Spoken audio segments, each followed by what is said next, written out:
시간은 때로 강물처럼 흐르지 않고 고여 있습니다. 1956년의 파주, 임진강변이 그랬습니다. 전쟁이 핥히고 간 상처 위로 억새가 무성하게 자라나고 사람들은 깨진 기와 조각을 모아 담을 쌓던 시절. 그곳엔 고향을 북쪽에 저당 잡힌 채 강 너머 소식에 귀를 기울이며 사는 남자가 있었습니다. 그의 이름은 정우. 오늘 우리는 그 남자의 가슴 속에 박힌 시린 이름 하나를 불러보려 합니다. 유독 볕이 뜨겁던 7월이었습니다. 정우는 강가에서 뗏목을 묶던 밧줄을 내려놓고 잠시 땀을 닦았습니다. 그때였습니다. 누렇게 익어 고개를 숙인 보리밭 사이길로 이 마을의 풍경과는 도무지 어울리지 않는 하얀 양산을 쓴 여자가 걸어오고 있었습니다. 처음엔 헛것을 본 줄 알았습니다. 뙤약볕 아래 눈이 멀어 강물에서 피어오른 안개가 사람의 형상을 한 것이라 생각했지요. 하지만 그녀가 가까워질수록 흙먼지 날리는 길 위로 하얀 고무신 코가 살짝살짝 보일 때 나는 숨을 멈출 수밖에 없었습니다. 그녀의 이름은 명희. 서울에서 온 지 얼마 되지 않은 병색이 짙은 어머니를 모시고 내려온 외지인이었습니다. 그녀가 정우 앞에서 멈춰섰습니다. 저기, 실례지만 이 강 이름이 무엇인지 여쭤봐도 될까요? 임진강입니다. 임진강. 그렇군요. 저 물은 흘러서 어디로 가나요? 결국 바다로 가나요? 아니면 저 건너편으로 가나요? 정우는 대답 대신 자신의 거친 손을 내려다보았습니다. 굳은 살이 박힌 손엔 강물의 비린내가 배어 있었죠. 그는 그녀의 질문이 단순한 궁금증이 아님을 직감했습니다. 그녀의 눈동자엔 이 강물보다 더 깊은 슬픔이 고여 있었으니까요. 가을은 짧았고 임진강의 겨울은 칼바람과 함께 찾아왔습니다. 명희의 어머니는 기침이 심해졌고 정우는 장터에서 구해온 귀한 약초를 명희의 집 문 앞에 몰래 두고 오곤 했습니다. 그러던 어느 날 밤 명희가 정우를 집 안으로 들였습니다. 방 안엔 희미한 등잔불 하나가 흔들리고 있었죠. 정우에게 차를 내놓으며 명희가 말했습니다. 왜 매번 이름도 없이 두고 가셨어요? 정우 씨인 거 발소리만 들어도 다 아는데. 그저 강가의 흔한 풀떼기입니다. 몸에 좋다길래 가져온 것뿐입니다. 방 안엔 침묵이 흘렀습니다. 하지만 그 침묵은 어색한 것이 아니라 서로의 온기를 확인하는 안도감에 가까웠습니다. 정우는 품 안에서 종이 뭉치를 꺼냈습니다. 명희 씨, 저는 배운 게 없어 편지를 멋들어지게 쓰진 못합니다. 하지만 이 강가에서 당신을 처음 본 날부터 제 마음은 이 종이처럼 구겨지고 다시 펴지기를 반복했습니다. 정우 씨, 저는 내일이 오는 게 무서운 사람이에요. 어머니를 모시고 이 모진 세월을 어떻게 버틸지. 그런데 정우 씨를 보면 이상하게 내일도 해가 뜰 것 같다는 생각이 들어요. 등잔불이 파르르 떨리며 두 사람의 그림자를 벽면에 하나로 합쳐 놓았습니다. 정우는 조심스럽게 명희의 차가운 손을 감싸 쥐었습니다. 그것은 1950년대 그 가난하고 척박했던 시절에 나눌 수 있는 가장 뜨거운 맹세였습니다. 여러분은 기억하십니까? 손가락 하나 거는 것조차 조심스러웠던 그 시절의 무게를. 지금처럼 사랑이라는 말이 흔하지 않던 때 사람들은 밥은 먹었느냐거나 밤길 조심해라라는 말로 사랑을 대신했습니다. 정우와 명희의 사랑도 그랬습니다. 임진강의 얼음이 두껍게 얼어붙을수록 두 사람의 마음속에는 보이지 않는 실개천이 흐르기 시작했습니다. 하지만 시대는 이들의 소박한 행복을 가만히 두지 않았습니다. 1960년이라는 거대한 파도가 저 멀리서 밀려오고 있었으니까요. 1960년의 봄은 잔인했습니다. 4월의 함성이 전국을 뒤덮고 세상이 뒤집히는 소리로 요란할 때 파주의 작은 마을엔 다른 의미의 절망이 찾아왔습니다. 명희의 어머니가 끝내 눈을 감으신 겁니다.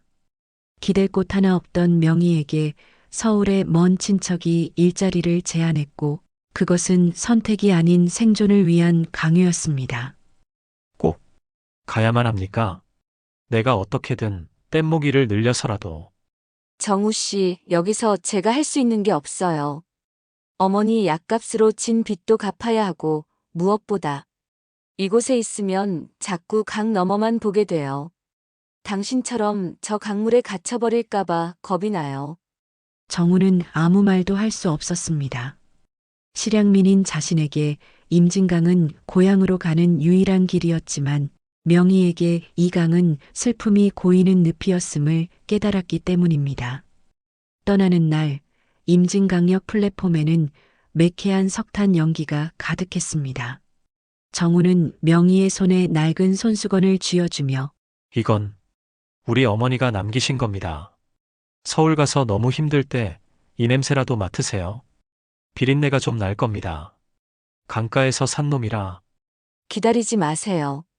하지만 잊지도 마세요. 제가 꼭 다시 올게요. 기차가 비명을 지르며 움직이기 시작했습니다. 정우는 기차가 보이지 않을 때까지 녹슨 철길 위를 달리고 또 달렸습니다. 60년대의 이별은 그런 것이었습니다. 전화 한 통 할 수 없고 편지 한 장 닫는데 며칠이 걸리는 그야말로 생의 절반을 떼어주는 일이었죠. 서울은 거대한 괴물 같았습니다. 명희가 도착한 구로공단은 쉴 새 없이 돌아가는 재봉틀 소리와 먼지로 가득했습니다. 16시간을 꼬박 앉아 미싱을 돌리고 나면 손가락은 퉁퉁 붓고 눈앞은 침침해졌죠. 그럴 때마다 명희는 창밖의 검은 하늘을 보며 임진강의 달빛을 떠올렸습니다. 정우 씨, 서울의 밤은 너무 밝아서 오히려 별이 보이지 않아요. 이곳 사람들은 앞만 보고 달려가느라 옆 사람의 슬픔을 물어볼 여유조차 없네요. 당신이 준 손수건에서는 아직도 강물 냄새가 나요. 그 냄새가 내 숨통을 틔워줍니다. 같은 시각 파주의 정우는 낮에는 강의를 하고 밤에는 건설 현장에서 막노동을 하며 돈을 모았습니다. 그의 목표는 단 하나, 명희가 돌아왔을 때 그녀를 따뜻하게 맞이할 번듯한 방 한 칸을 마련하는 것이었습니다. 하나, 둘. 이 벽돌이 쌓이면 명희 씨가 올 자리가 생기겠지. 바람 안 들어오게 단단히 발라야 해. 그 사람은 추위를 많이 타니까. 지금 이 시간 우리가 마주하게 될 것은 단순한 연애사가 아닙니다. 그것은 한국 현대사의 가장 아픈 매듭들을 온몸으로 통과해낸 우리 부모님들의 초상화입니다. 50년대의 잿더미 위에서 60년대의 건설 현장으로 그들은 오직 사랑과 책임이라는 두 글자를 이정표 삼아 걸어왔습니다. 정우의 편지는 이제 서울의 공장 기숙사로 향합니다. 그 편지 봉투 속에는 돈 몇 푼과 말린 들꽃 한 송이가 들어 있었죠. 자, 이제 두 사람의 인연은 1960년대 중반 더 깊은 시련의 골짜기로 접어듭니다. 1964년 가을, 유독 비가 잦았던 해였습니다. 임진강 줄기는 불어난 물로 거칠게 소용돌이쳤고 그 물결만큼이나 정우의 마음도 요동치고 있었습니다. 매달 보름이면 도착하던 명희의 편지가 2달째 소식이 없었기 때문입니다. 서울의 공장은 파업과 폐업이 반복되던 혼란기였고 정우는 그녀가 아픈 건지 아니면 화려한 서울 불빛에 자신을 잊은 건지 알 길이 없었습니다. 비 오는 날 우체부가 정우 앞을 지나갑니다. 박서방, 오늘도 없소? 서울 미아리에서 오는 편지 말이요. 에이, 정우씨. 요즘 서울이 난리 나잖아요. 편지가 길을 잃었겠지. 조금 더 기다려봐요. 기다림은 익숙하다 생각했습니다. 하지만 소식 없는 기다림은 독이 든 술과 같더군요. 마실수록 목이 타들어가고 정신은 혼미해집니다. 명희 씨, 당신의 침묵이 나를 이 강물에 던져버릴 것만 같습니다. 사실 명희는 공장에서 불의의 사고를 당한 동료를 돕다 사장과 갈등을 빚어 기숙사에서 쫓겨난 상태였습니다. 주머니엔 편지 한 통 붙일 우표살, 돈조차 없었죠. 그녀는 낯선 서울 하늘 아래서 정우의 이름을 부르며 젖은 빵 한 조각으로 하루를 버텨내고 있었습니다. 명의를 위해 집을 짓겠다던 정우의 꿈에 비극이 닥칩니다. 폭우로 약해진 집안 때문에 공사 중이던 벽체가 무너져 내린 것이죠. 정우는 동료를 구하려다 무거운 돌더미에 다리를 깔리고 맙니다. 마을 병원에서는 수술이 불가능하다는 진단이 내려졌고 정우는 절망의 구렁텅이에 빠집니다. 내 다리가 왜 이래? 명희가 오면 같이 걷기로 했는데 이 다리로 어떻게 그 사람을 마중 나간단 말이오. 다친 것은 다리뿐만이 아니었습니다. 정우는 이제 자신이 명희에게 짐이 될지도 모른다는 공포에 휩싸입니다. 그는 병상에 누워 명희에게 마지막이 될지도 모를 편지를 씁니다. 아니, 그것은 편지라기보다 처절한 작별 선언이었습니다. 명희 씨, 이제 편지하지 마세요. 나도 이제 당신을 잊으려 합니다. 서울에 좋은 사람 만나서 이 흙먼지 나는 강가 따위는 잊고 사세요. 이게 내 마지막 진심입니다. 정우는 편지를 쓰고 소리 없이 오열했습니다. 자신의 진심을 가장 잔인한 거짓말로 포장해야 했던 그 시절, 사랑은 때로 상대를 놓아주는 것이 전부였던 아픈 계절이었습니다. 1960년대 중반, 한국 사회는 잘 살아보세라는 구호 아래 앞만 보고 달려갔습니다. 하지만 그 속도전에서 밀려난 이들의 상처는 누가 돌봐주었을까요? 정우의 다친 다리와 명희의 마른 손등은 화려한 경제성장의 이면에 가려진 우리들의 진짜 모습이었습니다. 이들의 사랑은 여기서 끝나는 것일까요? 아니면 이 시련이 서로를 향한 마지막 끈이 될까요? 정우의 모진 이별 편지가 서울 미아리 산동네에 닿았던 날, 명희는 주저앉아 울지 않았습니다. 대신 그녀는 짐 가방도 없이 그 길로 뛰쳐나와 파주행 막차에 몸을 실었습니다. 밤새 달려 도착한 작은 병원. 소독약 냄새 진동하는 복도 끝에서 명희는 초췌해진 정우와 마주합니다. 오지 말라 하지 않았습니까? 왜 이 고생을 사서 합니까? 나 이제 예전의 정우가 아니란 말입니다. 정우의 떨리는 손을 꽉 잡는 명희. 정우 씨가 예전의 정우가 아니면 어때요? 내 눈엔 여전히 보리밭에서 나를 봐주던 그 청년인데. 다리가 아프면 내 다리로 걸으면 되고, 손이 떨리면 내 손으로 밥을 먹으면 되잖아요. 명희 씨, 미안합니다. 내가 못나서 당신을 행복하게 해주겠다고 해놓고 정우의 통곡이 병실 안을 가득 채웠습니다. 60년대의 사랑은 화려한 보석이나 약속으로 증명되는 것이 아니었습니다. 상대의 가장 비참한 순간에 곁을 지키는 것, 그 곁이라는 자리를 지키기 위해 자신의 생을 거는 것이었습니다. 명희는 정우의 가슴에 얼굴을 묻고 다짐했습니다. 다시는 이 손을 놓지 않겠다고. 시간은 흘러 1968년 가을. 정우는 명희의 지극정성 어린 간호 덕분에 지팡이를 짚고 남아 걸을 수 있게 되었습니다. 두 사람은 정우가 다치기 전 공사하던 그 자리에 작지만 단단한 흙집을 직접 짓기 시작했습니다. 서울의 높은 빌딩처럼 화려하진 않지만 창문을 열면 임진강이 한눈에 들어오는 그런 집이었죠. 마당에 고추를 널고 있는 명희가 정우에게 말합니다. 정우 씨, 저 강물 좀 봐요. 올해는 유난히 반짝이네요. 꼭 우리 처음 만났던 그의 여름처럼요. 지팡이에 몸을 기대고 웃고 있는 정우가 말합니다. 그러게 말이요.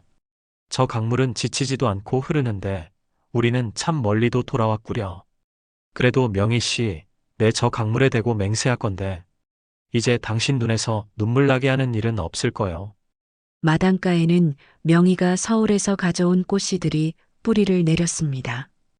50년대의 굶주림과 60년대의 고된 노동을 견뎌낸 두 사람에게 임진강은 더 이상 슬픈 단절의 강이 아니었습니다.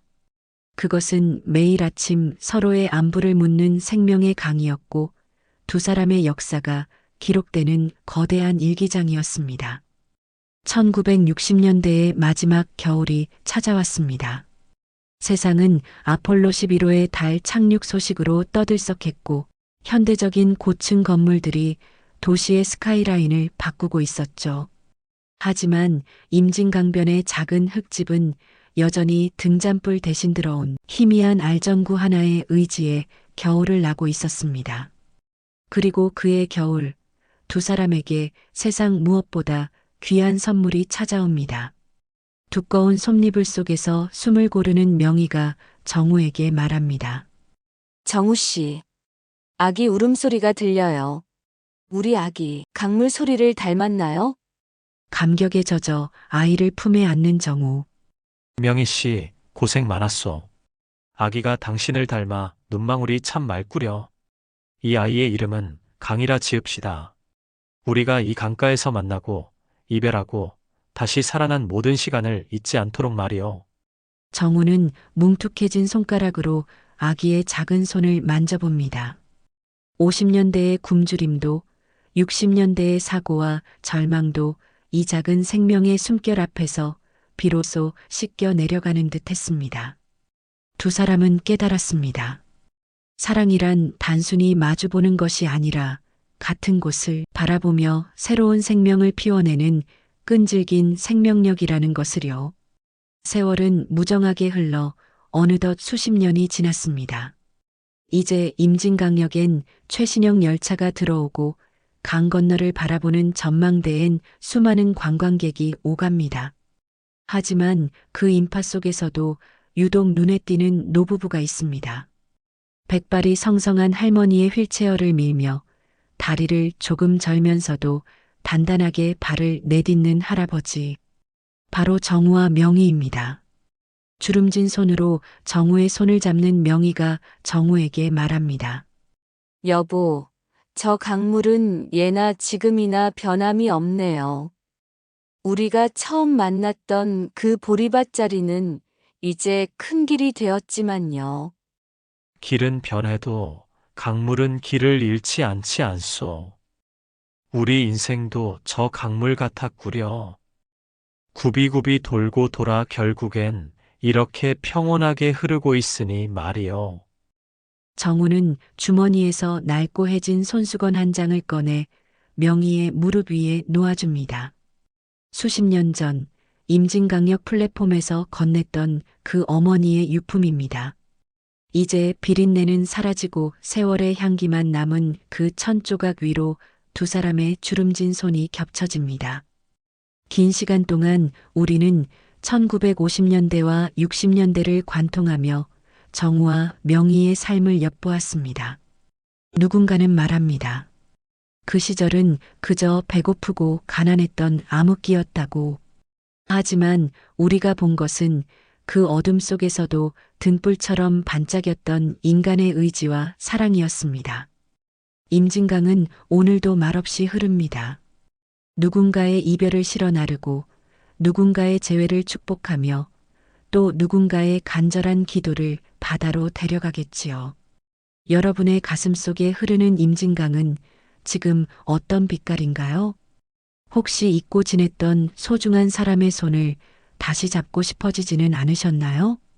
지금까지 임진강 연가를 경청해 주셔서 감사합니다. 당신의 삶 또한 비바람을 견디고 결국 바다에 닿는 저 강물처럼 숭고하고 아름답기를 바랍니다. 안녕히 계십시오. 감동의 노래 임진강 연가로 마무리하겠습니다.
아련히 바라보네. 물 한 개 피어오르는 강물 위로 님의 모습 아른거리는 듯 밤 깊어 강가에 달빛 스며들고 물결은 님의 이름을 속삭이네. 불어오는 바람은 님의 소식인가. 그리운 니만 보고 싶은 니만 언제 돌아올 건가.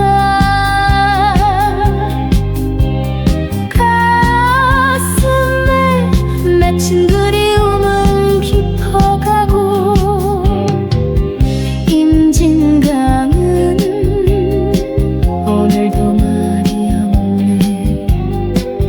님의 발자취 찾아 헤매는 마음 이 강물처럼